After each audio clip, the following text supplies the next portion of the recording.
Hello, my name is James Bowden, and I'm the director of James's Den of Antiquity. Today, I want to talk about the Eridu Ziggurat, and this is one of my favorite ziggurats of the Sumerians, and it features in my thesis and also in my research of ziggurats in general. Now, the ziggurat in Eridu was initially explored by J.E. Taylor in the 1920s. And J.E. Taylor really did a great disservice to archaeology and the understanding of ziggurats. He was heavily influenced by the Egyptian archaeology that was all the rage at the time, and really, I think, remains so. And so what he did was, in a very misguided attempt to find a treasure chamber and to prove that it was probably a grand tomb like the Egyptian pyramids, he actually bored or burrowed a hole into the superstructure of the Eridu Ziggurat and found nothing. He had gone very deep inside the ziggurat and really just came up empty handed.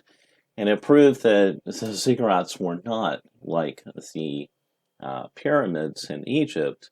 And it was, as I said, it was a great disservice because it really undermined the basic structural integrity of the ziggurat that had remained and took away some very important ideas and understandings of how it was built, and obviously destroyed a lot of the bricks and the construction material that was used.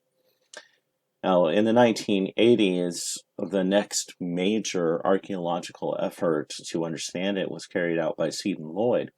And as I said, this was in the 1980s during the domination and rule by Saddam Hussein, who was an inveterate amateur archaeologist, Assyriologist, and historian, and he was very much into rebuilding and really trying to recapture this idea of Iraqi supremacy in history.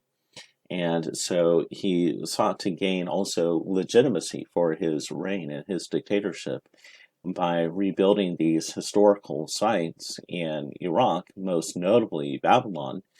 And he, fitting with the tradition of the Sumerian, Akkadian kings and pretty much everybody after him, after the Sumerians, they would stamp their name on the bricks. And so Saddam Hussein also stamped his name on the bricks in Babylon. So Seton Lloyd continued the investigations. He did a lot of fantastic work, both on the ziggurat itself and also in Eridu and underneath the ziggurat. And what he was able to find out and deduce was that there were actually multiple temples underneath. There were the layouts of temples underneath the ziggurat, and that the temple had been progressively expanded during very deep antiquity. And so they had continued to expand this temple, and then all of a sudden it stopped, and over top of it was laid the ziggurat. So the question is, does that indicate that the ziggurat in Eridu is it a temple? Well, I have really researched this, gone very much in depth, and even though maybe even initially I had assigned it a temple function, I've really rejected that idea at this point. Nowhere on, and this goes for any ziggurats in general, but even the Eridu ziggurat specifically, there is no religious iconography. There are no religious symbols. There are no symbols that we could understand as being religious in nature. There are no statues found on it, as I noted. There was no treasure inside. And you really need to understand that Sumerian temples follow a very rigid pattern in every age of Sumerian temples. They follow a very distinct pattern. In fact, they follow such a distinct pattern that we can trace the different time periods by looking at the different designs of uh, the temples. And these temples always had statues in them, always had religious iconography, if you will, etched into the walls. They had a very specific layout. They would always have a long hall with a couple of adjoining halls, and they would, as I said, have statues and representations of the gods littered all throughout, including along this hallway, and then you'd have the main deity near the center. So, why would all of a sudden they opt for a step building and all of a sudden in a religious building uh, abandon any religious iconography or statue placement? Uh, it just has not borne out.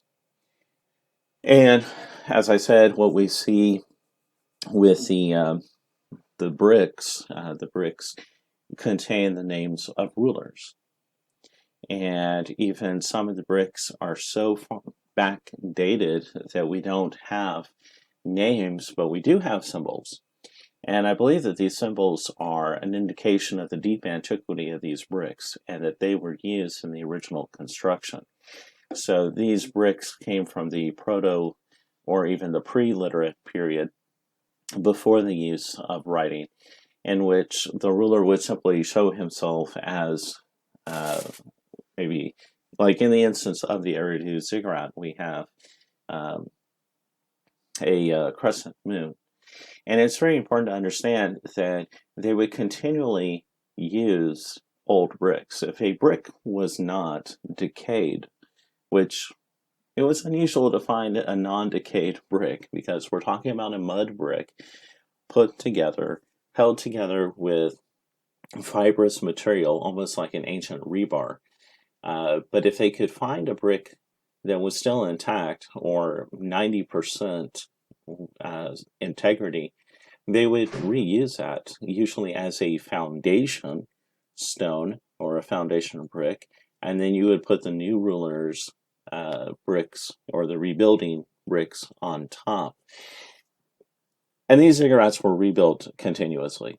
Uh, some of the original pictures of both the uh, Eridu Ziggurat and the Ziggurat just show you how far they, I would like to say, I prefer the term melted rather than decayed, because eventually what little rain does fall in these areas does begin to take away that dirt, take away that detritus material, and it just slowly melts and it takes on a conical hill shape type formation. And what you see in is a reconstruction of the ziggurat, I believe also done by Seton Lloyd and by the Iraqi government. Now, all the indications that we have is that what Lloyd did was accurate to what was present in the ancient world. But it just continually bears worth mentioning that because they were able to rebuild it with such accuracy, we can actually go back and see and tell that these buildings did not have any religious function. And note that a lot of times new temple designs superseded one another. So again, we can look at Temple A period, Temple B, Temple C, Temple D. And yet, when we get to the period of the ziggurats, we have ziggurats coexisting alongside temples. So, a very curious and unexplained phenomenon that you would have multiple temples together, and you might have multiple design formations or concepts when that has not been previously present. Now, some have suggested that because the Babylonians and the Assyrians gave the ziggurats a religious name or a religious mountain or identification, sorry, I'm thinking mountain here for just, the Babylonians and the Assyrians do appear to have given their ziggurats a religious function or at least a religious name. But to retroject that Babylonian and Assyrian designation back onto the Sumerian conception is wholly fallacious. I mean, it's the chief historical fallacy to retroject or read back something like that into a Sumerian context. We're talking about cultures and civilizations that were separated by millennia, literally, at least 1,500 years. And to say that the ziggurats of the Babylonians and the Assyrians held the exact same meaning as those of the Sumerians is totally without merit. In my thesis, which has been transformed into a book called Sargon the Great and the Ziggurats of Mesopotamia, I talk about how it is the same as if you were to go to Disney World and look at the Cinderella castle and say, aha, now I can understand exactly what these castles in England, Ireland, and France, what they really mean, what they're really there for. We're separated, and interestingly enough, we are actually separated by the same amount of time, roughly the same amount of time, as the Sumerian ziggurats from the Babylonian and Assyrian ziggurats. And I can remember growing up in Alpharetta, Georgia, and in Alpharetta, there's a man who built a house that looks exactly like a castle. Also somewhere up in Kentucky, maybe Lexington, I have to really double check, but there's a massive castle up in Kentucky. Yet the design functions and the design ideas and what actually takes place in those homes is not the same as what took place in the castles of the medieval ages. And we don't say, oh, okay, so based on our present understanding of this castle house in Alpharetta, Georgia, we can therefore look back to the castles of Europe and say for definite that this is what they meant. No, we start with the basic premise that the castles in the medieval period began with an idea of defense, living, and holding territory, and that the one in Alpharetta, Georgia, built in the 1980s, has the idea of somebody having a lot of money and being able to build a house that looks like a castle. So, just wanted to cover this really briefly, not go too in depth, but I definitely see the Eridu Ziggurat as being the oldest ziggurat in Mesopotamia, and our best guide towards their function and their form. I believe that the ziggurat at Ur and the ones at Uruk were very close in origin. In fact, I think they may have been built contemporaneously. And it has been the opinion of everybody who has looked at particularly the ziggurat at Ur, that there was a smaller proto-ziggurat built and that it was expanded sometime later. I believe it was expanded by Sargon the Great of Akkad, and possibly further expansion or construction happened later on by Ur-Nammu, who started the third dynasty of Ur, and even possibly Shulgi.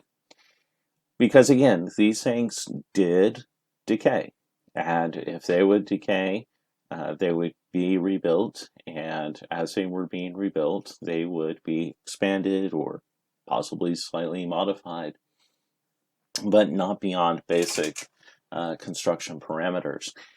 So again, if they didn't have a religious, if they had a religious purpose, I mean, it's become totally obscure and totally lost to time. But I believe that they had a political purpose, that it was a symbol of domination, that it was a symbol of legitimacy, and a symbol of control, as I just said a moment ago. Thank you for listening to this presentation. My name is James Bowden of James's Den of Antiquity. Thank you.